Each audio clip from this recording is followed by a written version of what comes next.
Secrets buried in time, mysteries whispered in the shadows.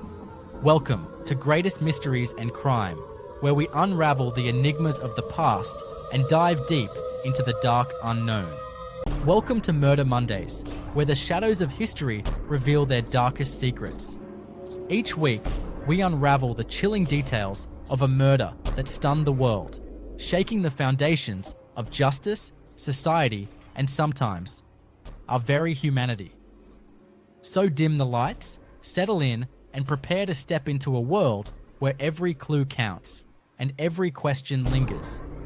This is not just a story, it's a journey into the heart of the unknown.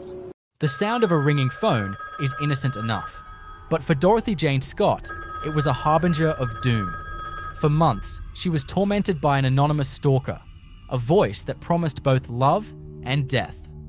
By the time his threats became reality, Dorothy's life had been consumed by fear, and her fate would become one of the most chilling mysteries in American crime history.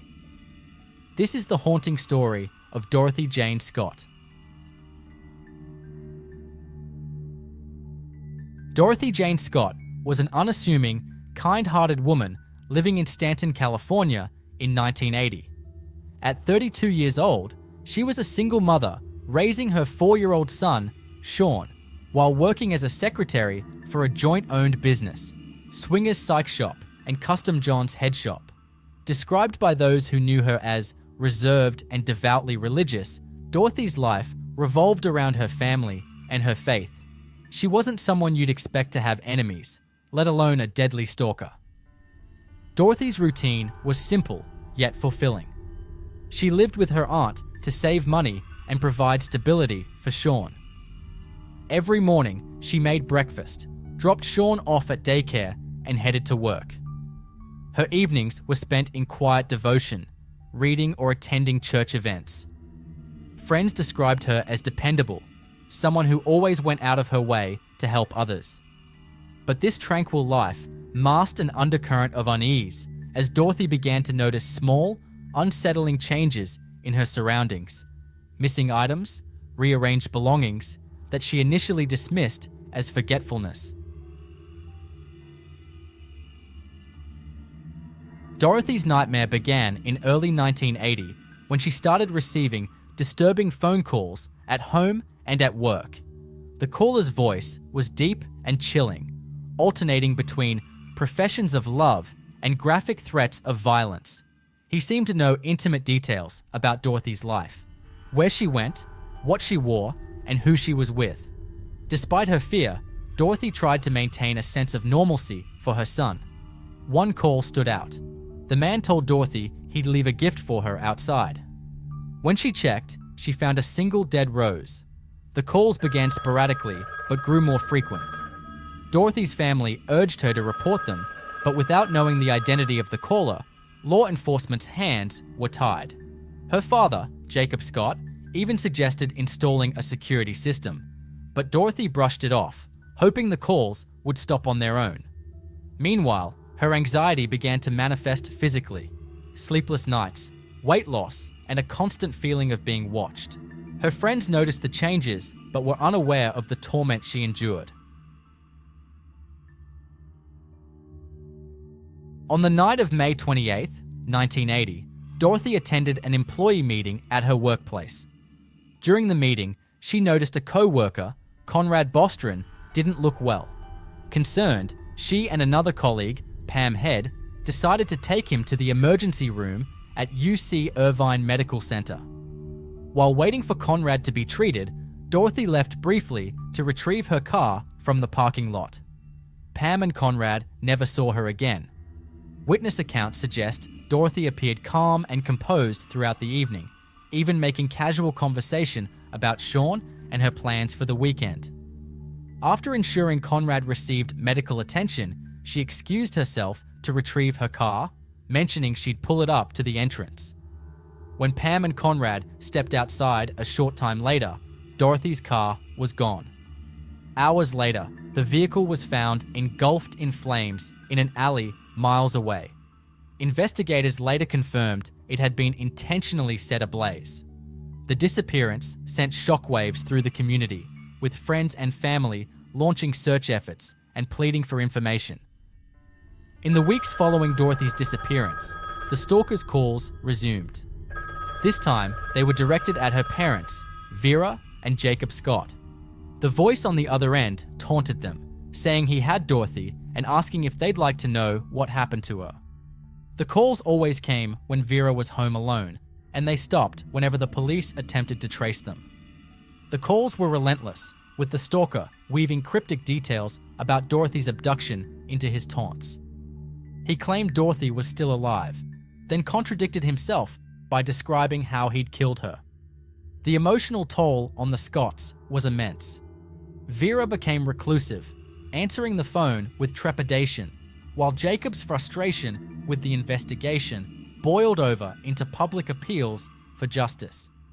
The police worked tirelessly, setting up phone taps and interviewing possible suspects, but the stalker seemed always one step ahead. 4 years after Dorothy disappeared, construction workers discovered human remains and a dog's bones in a remote area of Anaheim. Dental records confirmed the remains belonged to Dorothy Jane Scott. Her cause of death could not be determined due to the state of decomposition. The mystery of who killed her and why remained unanswered.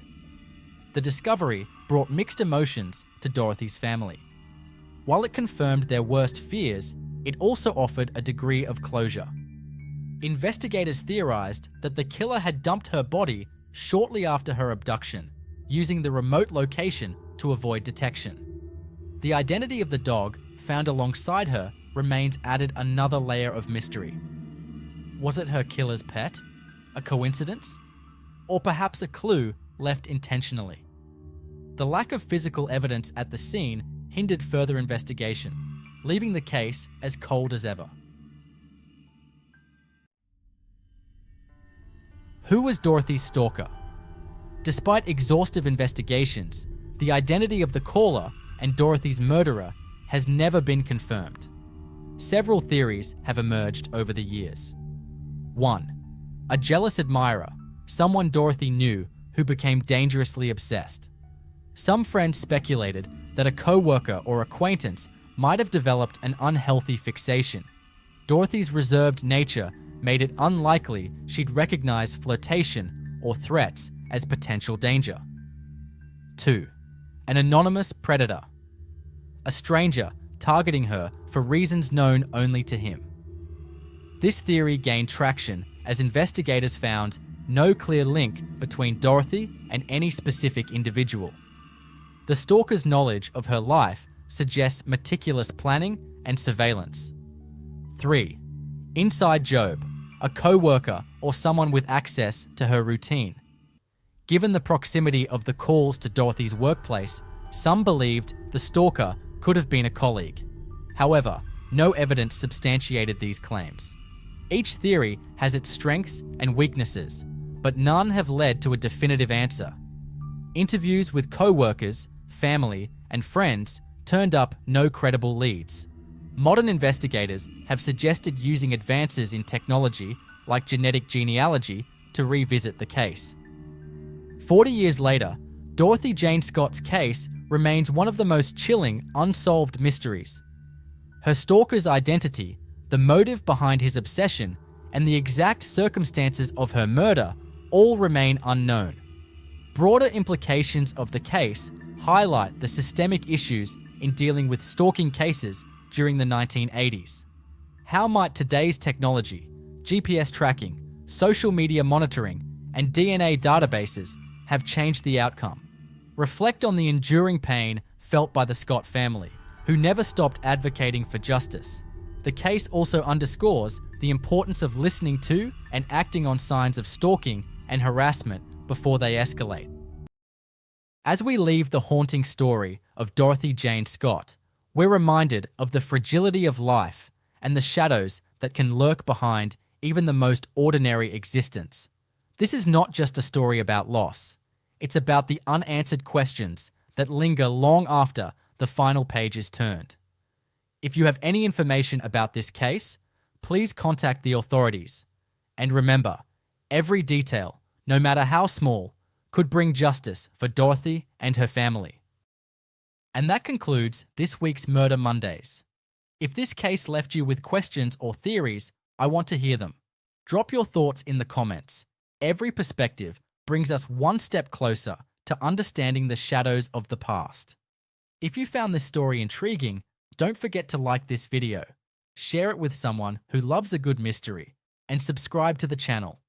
Make sure to hit the bell icon so you never miss the next chilling tale. Until next time, stay curious, stay vigilant, and remember, every clue counts.